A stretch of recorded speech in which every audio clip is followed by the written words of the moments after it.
رسول اللہ صلی اللہ علیہ وسلم نے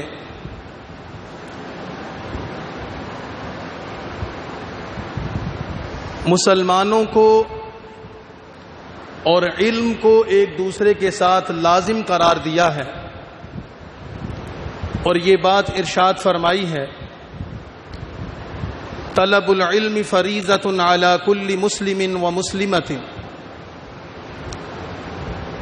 علم حاصل کرنا ہر مسلمان مرد اور عورت پر اللہ نے لازم کر دیا ہے۔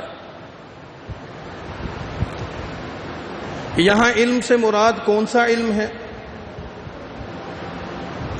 کیونکہ دنیا میں تو مختلف علوم اور فنون رائج ہیں، انسان ان کو حاصل کرتا ہے، ان سے فائدہ اٹھاتا ہے، ان کو استعمال کرتا ہے۔ تو نبی صلی اللہ علیہ وسلم کے اس ارشاد سے مراد خصوصی طور پر کوئی عام علم مراد نہیں، بلکہ دین کا علم مراد ہے، یعنی ایسا علم جس سے انسان کو اپنے بنیادی عقائد کا پتہ چلے، ایمان کے بنیادی ضروریات اور اس کے شعبوں کا پتہ چلے، اور ایمان کے بعد جن اعمال کو کرنے کا حکم دیا گیا ہے ان اعمال کی تفصیلات پتہ چلیں، حلال اور حرام کی تمیز سامنے آئے، جائز اور ناجائز کی پہچان ہو جائے، یہ دین کا علم بتاتا ہے۔ قرآن کریم میں اللہ تعالیٰ نے واضح الفاظ میں یہ بات ارشاد فرمائی ہے کہ والعصر ان الانسان لفی خسر، زمانے کی قسم ہے دنیا کے تمام انسان خسارے میں ہیں، نقصان میں ہیں، ہلاکت میں ہیں، الا الذین آمنوا وعملوا الصالحات، لیکن جو لوگ ایمان لائیں گے اور جنہوں نے نیک اعمال کیے، وہ لوگ وتواصوا بالحق وتواصوا بالصبر، ان خصوصیات کو اختیار کرنے والے لوگ خسارے اور ہلاکت میں نہیں۔ اس کا مطلب ہے کہ اللہ کے نزدیک انسانوں کی کامیابی کا معیار ایمان اور اعمال ہیں۔ ایمان کا مطلب یہ ہے کہ ایک انسان کچھ ایسی بنیادی چیزوں پر ایمان لاتا ہے جس پر دنیا کے دوسرے انسان ایمان نہیں رکھتے، جس کو عقیدہ کہتے ہیں۔ اللہ ایک ہے، نبی کریم صلی اللہ علیہ وسلم اللہ کے آخری نبی ہیں، آپ سے پہلے بھی جتنے نبی آئے سارے اللہ کے سچے نبی تھے، برحق نبی تھے۔ قرآن اللہ کی کتاب ہے، پچھلی بھی جتنی کتابیں اللہ نے نازل کی ساری برحق تھیں۔ فرشتوں کا، جنات کا وجود ہے، جنت ہے، دوزخ ہے، مرنے کے بعد زندہ ہونا ہے، قیامت کا دن ہے، یہ چیزیں عقیدے سے تعلق رکھتی۔ جو شخص ان چیزوں پر ایمان لاتا ہے وہ کافروں سے جدا ہو جاتا ہے، گمراہ لوگوں سے جدا ہو جاتا ہے، خسارے والے لوگوں سے الگ ہو کر ممتاز ہو جاتا ہے۔ اور پھر اس سے اگلا مرحلہ عمل کا ہے۔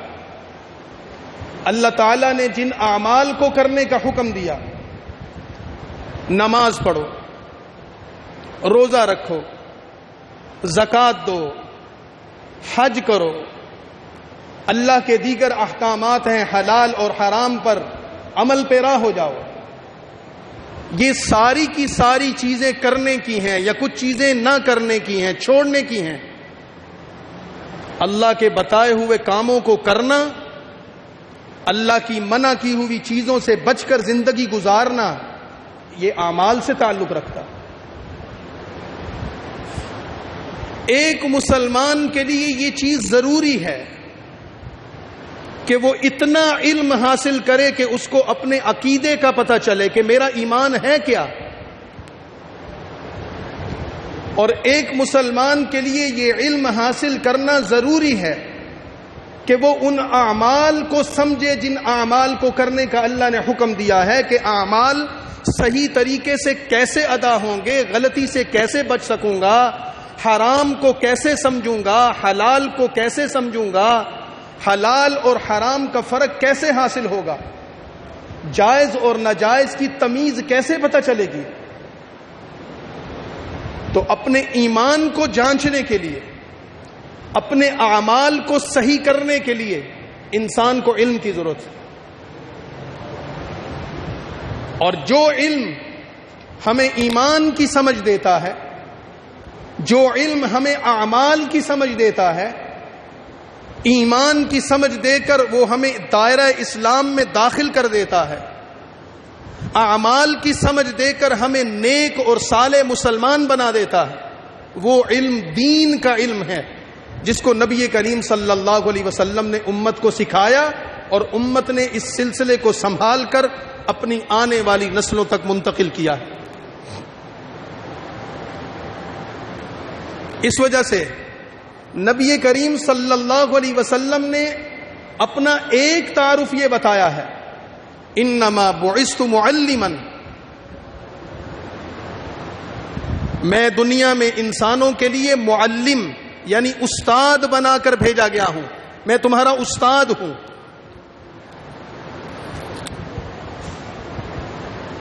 اور ایک حدیث میں آتا ہے کہ نبی کریم صلی اللہ علیہ وسلم نے یہ بات ارشاد فرمائی کہ لوگوں، جیسے ایک باپ اپنے اولاد کی تربیت کرتا ہے، ان کو چھوٹی چھوٹی باتیں بتاتا اور سکھاتا ہے، اچھائی اور برائی کا فرق اور تمیز سکھاتا ہے،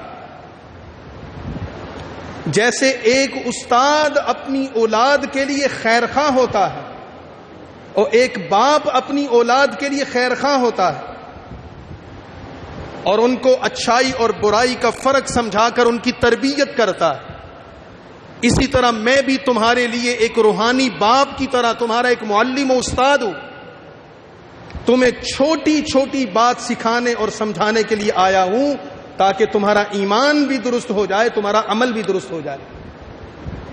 اور پھر یہ بات فرمانے کے بعد آپ نے کیا سکھایا؟ استنجا کیسے کرنا ہے. استنجا کرنے کا طریقہ بتانے سے پہلے یہ بات اہمیت کے ساتھ بتائی، میں تمہارے باپ کی طرح ہوں، تمہارے لیے استاد اور معلم ہوں، تمہارے لیے روحانی باپ کا درجہ رکھتا ہوں، لہذا میری باتوں کو معمولی مت سمجھنا. اور پھر یہ بتایا کہ استنجا کیسے کرنا، استنجا کرنے کا صحیح طریقہ بتایا، استنجا خانے کے استعمال کا صحیح طریقہ بتایا. یہ ہے رسول اللہ صلی اللہ علیہ وسلم جو ایک معلم کی حیثیت سے تشریف لائے. جب ہمارے سامنے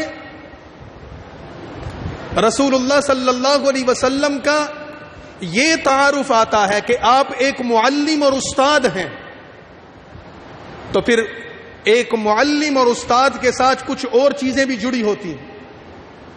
ایک معلم اور استاد ہوگا تو پھر اس کے تلامذہ، اس کے شاگرد بھی ہوں گے، اس سے سیکھنے والے بھی ہوں گے. ایک معلم اور ایک استاد ہوگا تو جو چیز وہ اپنے شاگردوں کو سکھا رہا ہے نصاب کی شکل میں وہاں پر کوئی مواد بھی موجود ہوگا. جس ماحول میں ایک معلم اور ایک استاد اپنے شاگردوں کو کوئی چیز سمجھا اور سکھا رہا ہے وہ ماحول ایک درسگاہ کا ماحول بھی ہوگا.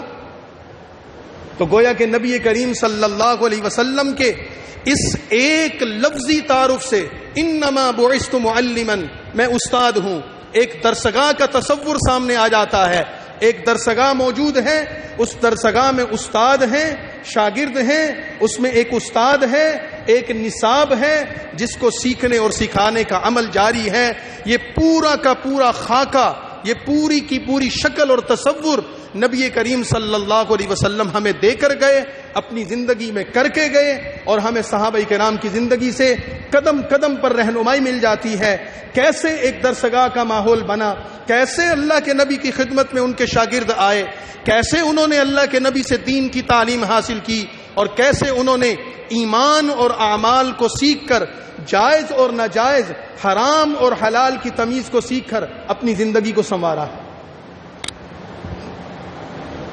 اور یہی وجہ ہے کہ جب نجاشی حبشہ کے بادشاہ کے دربار میں مسلمانوں کے خلاف قریش کے ایک وفد نے الزامات اور طرح طرح کی باتوں کا مقدمہ پیش کر کے مسلمانوں کو اس ملک سے نکلوانا چاہا، کہ جب مسلمان ہجرت کر کے حبشہ گئے تھے، اور یہ مکہ کے ابتدائی دور کی بات ہے، تو جب نجاشی بادشاہ نے مسلمانوں سے ان کے نبی کا تعارف پوچھا کہ تمہیں کیا سکھایا، کیا بتایا تمہارے نبی نے، تو حضرت جعفر رضی اللہ تعالیٰ عنہ جو حضرت علی کے بڑے بھائی تھے، انہوں نے اپنی تقریر کا آغاز ہی اس بات سے کیا تھا کہ اے بادشاہ، ہم ایک جاہل قوم تھے، کسی اچھائی یا برائی کی تمیز نہیں جانتے تھے، حلال اور حرام کے فرق کو نہیں سمجھتے تھے، جائز اور ناجائز کی تمیز ہمیں نہیں تھی۔ ایک شخص ہمارے درمیان آیا، اس نے ہمیں بتایا کہ یہ جائز ہے، یہ ناجائز ہے، یہ حلال ہے، یہ حرام ہے، یہ اچھا ہے، یہ برا ہے، اس کو کرنا ہے، اس کو نہیں کرنا۔ اس نے ہمیں جاہلیت سے نکال کر انسانیت کی معراج کا سفر کروا دیا۔ یہ تعارف رسول اللہ کا انہوں نے کروایا۔ نبی کریم صلی اللہ علیہ وسلم کی لائی ہوئی اس تعلیم کے وہی سلسلے آج بھی امت میں جاری۔ جب ہم ایک درسگاہ کا تصور کرتے ہیں تو پھر مسجد نبوی کا ماحول ہمیں یاد آ جاتا ہے۔ مسجد نبوی کا وہ مبارک ماحول جس میں رسول اللہ صلی اللہ علیہ وسلم ایک استاد کی حیثیت سے تشریف فرما ہوتا، صحابہ کرام آپ کے شاگرد، آپ کے تلامذہ، آپ کے مرید، آپ کے فیض یافتہ دو زانو آپ کے سامنے بیٹھتے ہوں گے، آپ سے دین کی بات سیکھتے تھے، اور آپ کا نصاب کیا تھا؟ قرآن، اللہ کی بھیجی ہوئی وہ کتاب، اور رسول اللہ صلی اللہ علیہ وسلم کی سنت اور طریقہ۔ یہ چیزیں رسول اللہ صلی اللہ علیہ وسلم نے اپنی امت کو منتقل کی۔ دین کے اس تصور کی جدید شکل، رسول اللہ صلی اللہ علیہ وسلم کی تعلیم کی اس دور کی آج جدید شکل ہمارا یہ مدرسہ ہے، ہماری یہ عمارتیں ہیں، ہماری یہ درسگاہیں اور جامعات ہیں۔ اگرچہ ایسی مضبوط، ایسی شاندار، یا ایسی خوبصورت، یا ایسی وسائل یافتہ، یا ایسی سہولت والی عمارتیں اس زمانے میں موجود نہیں تھیں، سادگی کا دور تھا، غربت کا دور تھا، لیکن تعلیم و تعلم کا وہ سلسلہ جو اللہ کے نبی نے اپنی امت کو دیا تھا، آج بھی الحمدللہ ان درسگاہوں میں وہ جاری و ساری ہے۔ 1450 سال کا عرصہ گزر گیا ہے، اور ہمارے تک قرآن بھی اسی طرح پہنچا جیسے رسول اللہ نے امت کو دیا تھا، سنت بھی اسی طرح پہنچی جیسے رسول اللہ نے امت کو دیا تھا، دین کا، ایمان کا، اعمال کا وہ تصور بھی امت تک ویسے ہی پہنچا جیسے رسول اللہ صلی اللہ علیہ وسلم نے امت کو پہنچایا تھا۔ ہم نے کبھی غور کیا کہ جب ہم نماز پڑھتے ہیں تو ہم اس یقین کے ساتھ نماز پڑھتے ہیں کہ نبی پاک صلی اللہ علیہ وسلم نے اسی طرح نماز پڑھی تھی؟ ایسا ہے کہ نہیں ہے؟ ہمیں یہ یقین ہوتا ہے کہ نہیں ہوتا؟ میں جو نماز پڑھ رہا ہوں یہ وہی نماز ہے جو رسول اللہ نے پڑھی تھی، میں جو قرآن پڑھ رہا ہوں یہ وہی قرآن ہے جو رسول اللہ نے تلاوت کیا تھا۔ کبھی تصور میں، کبھی وہم و گمان میں بھی یہ بات نہیں گزری کہ قرآن کی جو آیات ہم پڑھتے ہیں، نماز کے جو اعمال ہم کرتے ہیں، جو ہم روزہ رکھتے ہیں، جو ہم زکوٰۃ دیتے ہیں، جو ہم حج ادا کرتے ہیں، یا دیگر نیکی کے کام کرتے ہیں، شاید یہ ہم اپنی مرضی سے کر رہے ہوں، رسول اللہ نے یہ نہ کیا ہو، یہ تصور بھی نہیں آتا، وہم و گمان بھی نہیں آتا۔ اس یقین کے پیچھے کیا چیز ہے؟ کبھی غور کریں آپ، اس یقین کے پیچھے کون سی چیز ہے کہ دین کے تمام وہ اعمال و وہ تصورات آج 14ویں صدی میں جا کر بھی 1450 سال کے بعد بھی ہمیں یقین ہے جیسے سورج کے روشن ہونے کا ہمیں یقین ہوتا ہے کہ ہر روز مشرق سے سورج نکلے گا اور کوئی تصور نہیں کر سکتا کہ سورج نہیں نکلے گا، اسی طرح ہمیں اپنے دین کے بارے میں یہ یقین ہے کہ یہ حق اور سچ ہے، اور یہ وہی دین ہے جو نبی پاک صلی اللہ علیہ وسلم نے اس دنیا کو دیا، اس امت کو دیا اور ہم تک پہنچا ہے۔ اس کے پیچھے کیا ہے؟ حالانکہ دنیا میں چیزیں آتی ہیں، بنتی ہیں، بگڑتی ہیں، پھر ختم ہو جاتی ہیں۔ کسی زمانے میں تورات، انجیل، زبور اللہ کی کتابیں نازل ہوئیں، آج ان کا تصور بھی موجود نہیں، تبدیل ہو گئی، ان کے احکام تبدیل ہو گئے۔ جن زبانوں میں یہ کتابیں نازل ہوئی تھیں وہ زبانیں بھی باقی نہیں رہی ہیں، احکام اور مفہوم تو دور کی بات ہے، لیکن قرآن اسی طرح ہے، حدیث اسی طرح ہے، سنت اسی طرح ہے، دین کے تمام اعمال و تصورات اسی طرح ہیں۔ کون سی ایسی چیز ہے جس نے اس کو باقی رکھا ہوا؟ ایک تو اللہ کی حکمت ہے، اللہ کا فضل ہے، اللہ کی وہ کرم نوازی ہے کہ اللہ نے اس دین کو باقی رکھا۔ یہ تو اللہ تعالیٰ نے اپنے حکم سے باقی رکھا ہے۔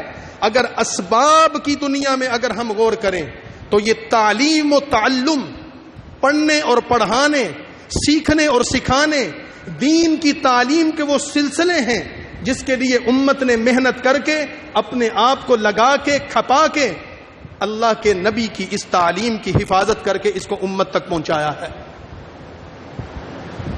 جب کوئی شخص دین کے کام کے لیے اپنے آپ کو وقف کر دیتا ہے، عملی طور پر وہ دنیا کے دوسرے شعبوں سے فارغ ہو جاتا ہے۔ عام طور پر ایسا ہی ہوتا ہے، وہ قربانی دیتا ہے، اس قربانی کے نتیجے میں یہ دین صدیوں سے امت میں منتقل ہوتا چلا آ رہا۔ اور اگر یہ دین امت میں منتقل نہ ہوتا تو آج ہم لوگ جو اس دنیا میں موجود ہیں، ہم مسلمان نہ ہوتے یا مسلمانوں کی اولادیں نہ ہوتے، ہم تو پتہ نہیں کس دین یا کس مذہب سے تعلق رکھتے اور ایسے ہی مر کھپ جاتے۔ اس کے پیچھے وہ محنت ہے۔ آج کے دور میں اس کی جدید شکل یہ دینی مدارس ہیں، اور میں عموماً یہ عرض کرتا ہوں، اللہ کا دین، رسول اللہ کی سنت اور اللہ کا قرآن دینی مدرسے کا محتاج نہیں ہے۔ یہ بات یاد رکھ، دینی مدرسے کا اللہ کا دین محتاج نہیں ہے، مسجد کا محتاج نہیں ہے۔ مسجد اس عمارت کا نام ہے، مدرسہ بظاہر اس عمارت کا نام ہے، اللہ کا دین اس کا محتاج نہیں ہے۔ اللہ کا دین ہمارا محتاج نہیں ہے۔ اللہ اپنے دین کو کیسے، کس شکل میں، کس ذریعے سے باقی رکھے، اللہ کی ذات بہت عالی ہے، وہ سب کچھ کرنا جانتا ہے۔ لیکن جدید دنیا میں اللہ نے اپنے دین کو باقی رکھنے کا جس چیز کو ذریعہ بنایا ہے وہ دینی مدارس ہے، جن کو سبب بنایا ہے وہ دینی مدارس ہے۔ یہی وجہ ہے، ہم چلے جائیں دنیا میں، اپنے ملک میں پھر کر دیکھ لیں، کون سا ادارہ ہے جو ہمیں قرآن سکھاتا ہے؟ کہاں پہ ہمیں حدیث سکھائی جاتی ہے؟ کہاں پہ ہمیں فقہ سکھائی جاتی ہے؟ کہاں پہ ہمیں دین کی صحیح تعلیم دی جاتی ہے؟ ہم اپنے بچوں کو کالجوں میں، یونیورسٹیوں میں بھیجتے ہیں، ہم اپنے بچوں کو اعلیٰ تعلیمی اداروں میں بھیجتے ہیں، اپنے ملک کی سطح کے سرکاری، پرائیویٹ یا دوسرے ممالک میں بھیجتے ہیں۔ دنیا کا ایک سے ایک اعلیٰ طریقے کا فن انہیں سکھایا جاتا ہے، بڑی بڑی ڈگریاں لے کر آتے ہیں۔ ہم ہزاروں نہیں، لاکھوں روپیہ اپنے بچوں کی تعلیم پر خرچ کرتے ہیں، اور ہر شخص کو یہ حق حاصل ہے کہ وہ اپنی اولاد کے لیے اچھی سے اچھی تعلیم اور ہنر کا انتظام کرے، اس میں کوئی شک نہیں۔ لیکن ہمیں ان جدید تعلیمی اداروں سے سب کچھ ملتا ہے، دین نہیں ملتا۔ آج کے اس مہنگائی کے دور میں جب پانی بھی خرید کر پینا پڑتا ہے، مفت پانی بھی کہیں میسر نہیں آتا، صاف پانی لینے کے لیے آپ کو پیسے خرچ کرنے پڑتے ہیں، اس دور میں بھی جب قرآن کی تعلیم مفت دی جاتی ہو، حدیث کی تعلیم مفت دی جاتی ہو، فقہ کی تعلیم مفت دی جاتی ہو، قرآن اور سنت کو سمجھنے کے لیے جو چیزیں بنیادی ضرورت ہیں ان کی تعلیم مفت دی جاتی ہو، یہ اللہ کے نبی کا معجزے سے کم بات نہیں ہے، یہ اللہ کے فضل سے کم بات نہیں ہے کہ جب پانی کے 2 گھونٹ پینے کے لیے بھی پیسے دینے پڑتے ہیں لیکن قرآن سیکھنے کے لیے کوئی پیسہ نہیں لگانا پڑتا آج بھی۔ یہی وجہ ہے کہ اب یہ عید الفطر گزر گئی، شوال کا مہینہ تقریباً نصف ہو گیا ہے. پاکستان کے ہر شہر میں، ہر بستی میں، ہر علاقے میں الحمدللہ دینی مدارس موجود ہیں، اور ان میں تعلیمی سلسلوں کا آغاز ہو رہا ہے، نئے داخلوں کا آغاز ہو رہا ہے. آپ کسی بھی مدرسے میں چلے جائیں، کسی چھوٹے مدرسے میں چلے جائیں، بڑی جامعہ میں چلے جائیں، شہر کے مدرسے میں چلے جائیں، دیہات کے مدرسے میں چلے جائیں، آپ ملک کے کسی شہر، کسی بستی کے کسی دینی مدرسے میں چلے جائیں، داخلے کے نام پر 1 روپیہ بھی آپ سے وصول نہیں کیا جائے گا. فری طالب علم کو داخل کیا جائے گا. بچے بلکہ مدارس والے اعلانات کر رہے ہیں، اشتہارات لگا رہے ہیں، دعوت دے رہے ہیں کہ اپنے بچوں کو، اپنے بچیوں کو لاؤ ہمارے مدرسے میں، ہم آپ کے بچے کو، آپ کی بچی کو قرآن بھی سکھائیں گے، معاوضہ نہیں لیں گے، حدیث بھی سکھائیں گے، معاوضہ نہیں لیں گے، اخلاق بھی سکھائیں گے، معاوضہ نہیں لیں گے. اگر آپ کا بچہ ہمارے پاس قیام کرے گا، ہم اس کو کھانا بھی دیں گے، رہائش بھی دیں گے، ضروریات کی ہر چیز فراہم کریں گے. کوئی فیس، کوئی معاوضہ، کسی بھی قسم کی کسی بھی مد میں 1 روپیہ بھی ہم آپ سے وصول نہیں کریں گے، بلکہ آپ کا شکریہ ادا کریں گے. آپ نے اپنے بچے کو اللہ کے دین کے لیے وقف کرتے ہوئے ہمارے حوالے کیا. ہم اس کی تعلیم کا، اس کی تربیت کا ذمہ لیتے ہیں. اپنی استطاعت اور ہمت کے مطابق اس بچے کی خدمت بھی کریں گے، اس کو اللہ کا دین بھی پڑھائیں گے. اس سے بڑی بات کیا ہوگی؟ پاکستان کے طول و عرض میں ہزاروں کی تعداد میں پھیلے ہوئے دینی مدارس، اور ان میں پڑھنے والے لاکھوں کی تعداد میں بچے اور بچیاں. اور صرف یہ تعلیم کا سلسلہ نہیں، ان کی رہائش کا، ان کے طعام کا، ان کے قیام کا، ان کی ضروریات کا وہ سلسلہ. پھر اس مدرسے میں پڑھانے والے اساتذہ، ان کی ضروریات کا سلسلہ. اس مدرسے کے انتظام میں کام کرنے والے انتظامیہ کے وہ تمام لوگ، کسی سے کوئی معاوضہ طلب نہیں کیا جاتا. یہ اللہ کی چھوٹی نعمت نہیں ہے. پوری دنیا میں اس کا تصور موجود نہیں ہے. دنیا کے کسی ملک میں چلے جائیے، اس کا تصور موجود نہیں. اور اس سے بھی بڑھ کر انوکھی بات کیا ہے کہ دینی مدارس کا یہ سلسلہ نہ حکومت سے امداد لیتا ہے، نہ پرائیویٹ سیکٹر میں کوئی ان کے مستقل ذرائع آمدن موجود ہوتے ہیں. اس کے باوجود وہ مسلمانوں کے بچوں کی خدمت کرتے ہیں. تو ایسے موقع کو ضائع نہیں کرنا چاہیے، ایسے موقع کو ضائع نہیں کرنا چاہیے. اگر ہم یہ چاہتے ہیں کہ ہماری نسل میں ایمان باقی رہے، ہماری نسل میں اسلام باقی رہے، ہمارے بچوں کو دین کی بنیادی تعلیمات پتہ چلیں، تو پھر ہمیں اپنے بچوں کو مسجد میں بھیجنا ہوگا، مدرسے میں بھیجنا ہوگا. تبھی ہماری نسل میں دین اور اسلام کے سلسلے چل سکتے ہیں. کالج اپنی جگہ، یونیورسٹی اپنی جگہ، اسکول اپنی جگہ، ان تمام اداروں کی اہمیت اپنی جگہ، یہ ہماری ضرورت ہے، میں اس کا انکار نہیں کر رہا. لیکن اگر کسی کا بچہ کالج میں جانے سے محروم رہ گیا، کوئی بڑی آفت نہیں آ جائے گی. کسی کا بچہ یونیورسٹی تک پہنچنے سے محروم رہ گیا، کوئی بڑی آفت نہیں آ جائے گی. لیکن اگر ہماری نسل کا کوئی ایک بچہ بھی دین سیکھنے سے محروم رہ گیا، اس کو یہ پتہ ہی نہیں تھا اللہ کون ہے، پیغمبر کون ہے، دین کیا ہے، اسلام کیا کہتا ہے، شریعت کے تقاضے کیا ہیں، حلال اور حرام کیا ہے، جائز اور ناجائز کیا ہے. اگر میرے گھر کا ایک بچہ یا ایک بچی بھی میرے بھائیوں اس سے محروم رہ گیا، ہم دنیا میں بھی خدا کے مجرم ہیں، ہم آخرت میں بھی خدا کے مجرم ہیں. اور ہماری اولادیں ہمارا گریبان پکڑیں گی اللہ کی بارگاہ میں، اور وہ یہ کہیں گی کہ یہ خود تو سب کچھ کرتا رہا، نمازیں بھی پڑھتا رہا، جمعے کے لیے بھی جاتا رہا، دین و دنیا کے اپنے کام کرتا رہا، اس نے مجھے کبھی نہیں کہا تھا بیٹا جا کے قرآن بھی پڑھ لو، بیٹا جا کے اللہ کے نبی کی دین بھی سیکھ لو، حلال اور حرام کا فرق بھی سیکھ لو. اس نے ہمیں کبھی نہیں بتایا. اور یہ ہماری کوتاہی بڑھتی چلی جا رہی. اور اس کوتاہی کا نتیجہ کیا ہے؟ شہروں میں، مثلا ہم لاہور میں ہیں، لاہور شہر کے مقیم ہیں. اس لاہور شہر کی ایک بستی میں ہمارا یہ ادارہ ہے. آپ نے کبھی غور کیا؟ اس ادارے پر سب سے پہلا حق یہاں کے مقامی لوگوں کا ہے، کیونکہ جن کے تعاون سے یہ ادارہ چلتا ہے. ارد گرد سے لوگ آتے ہیں، اپنے صدقات، عطیات جو اللہ نے توفیق دی ہوتی ہے دینی اداروں میں دیتے ہیں. سب سے پہلا حق ان کا ہے. لیکن دین سے ہماری بے رغبتی کا نتیجہ یہ ہے کہ دور دراز کے علاقوں سے، پہاڑوں سے، صحراؤں سے، جنگلات سے، دور دراز بستیوں اور علاقوں سے بچے آتے ہیں، آ کر قیام کرتے ہیں، دین کا علم حاصل کرتے ہیں، دین پڑھ کر چلے جاتے ہیں، اور شہر کے لوگ اس دین سے محروم رہ جاتے ہیں۔ پھر ہم کہتے ہیں جی کہ دیندار علماء، مولوی حضرات، امام حضرات، یہ تو گاؤں کے لوگ ہوتے ہیں، ان کو تو اٹھنے بیٹھنے کا نہیں پتا، ان کو تو فلاں نہیں ہے، ہمارا ہر معاملے میں سٹیٹس کا مسئلہ ہوتا ہے۔ ٹھیک ہے، آپ اپنے بچے کو آگے لائیے۔ اگر آپ نے ہر چیز برانڈڈ رکھی ہوئی ہے، آپ لباس برانڈ کا پہنتے ہیں، آپ ڈاکٹر میں اگر علاج کے لیے جاتے ہیں، ایک اچھے کلینک پر جاتے ہیں، آپ جوتا بھی وہی پسند کرتے ہیں جو ایک برانڈ کا ہو، آپ اپنے لیے ان تمام چیزوں میں اپنا ایک سٹیٹس رکھتے ہیں، آئیے اپنے بچے کو خود دین سکھائیے تاکہ آپ کا یہ مسئلہ بھی حل ہو جائے۔ کس نے دروازہ بند کیا ہے؟ کس نے آپ کو منع کیا ہے؟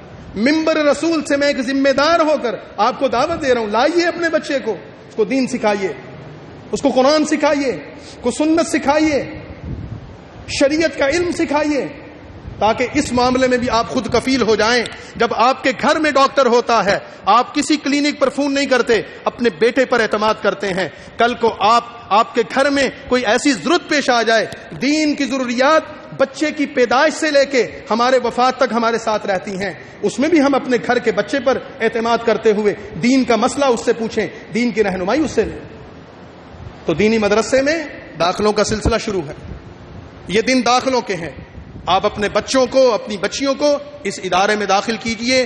بچوں کے لیے انتظام ہے، بچیوں کے لیے انتظام ہے، قرآن کریم کا، حدیث نبوی کا، دین کے جو اس کے متعلقہ مضامین ہیں، جو دیگر علوم ہیں، جو قرآن کریم اور سنت کو سمجھنے کے لیے بچیوں اور بچوں کے لیے مستقل انتظام موجود ہے، استاد موجود ہیں، معلمات موجود ہیں۔ الحمدللہ یہ سلسلے سال ہاں سال سے چل رہے ہیں، یہ دن داخلوں کے ہیں۔ آپ حضرات کو خود اس کے لیے شغف رکھنا چاہیے، ذوق رکھنا چاہیے۔ اس ادارے پر پہلا حق آپ کا ہے، اپنے بچوں کو دینی مدرسے میں داخل کیجئے، کل وقت کے لیے، جز وقت کے لیے، جتنی آپ کے پاس سہولت ہو۔ انشاءاللہ العزیز جب یہ بچے دین پڑھ جائیں گے، ہمارے لیے دنیا کی بھی ٹھنڈک ہوں گے، ہماری آخرت میں نجات کا ذریعہ بھی ہوں گے، ہماری قبر میں راحت کا ذریعہ ہوں گے۔ اور اگر خدا نخواستہ ہم نے اپنے بچے کو کاروبار بھی دے دیا، اعلیٰ سے اعلیٰ ڈگری بھی دے دی، اس کو دنیا کا بڑے سے بڑے منصب پر پہنچا دیا، لیکن اس کو یہ نہ بتایا حلال کیا ہے، حرام کیا ہے، جائز کیا ہے، ناجائز کیا ہے۔ بچے 20-30 سال کی عمر کو پہنچ جاتے ہیں، بچیاں اس عمر کو پہنچ جاتی، ان کو پتہ ہی نہیں ہے پاکی اور ناپاکی کا، تو پھر ہم اللہ کی بارگاہ میں مجرم ہیں، اپنی اولاد کے مجرم ہیں۔ اللہ ہمیں اس کی توفیق عطا فرمائے اور اس کی قدر عطا فرمائے۔ وآخر دعوانا الحمدللہ۔ رسول اللہ صلی اللہ علیہ وسلم نے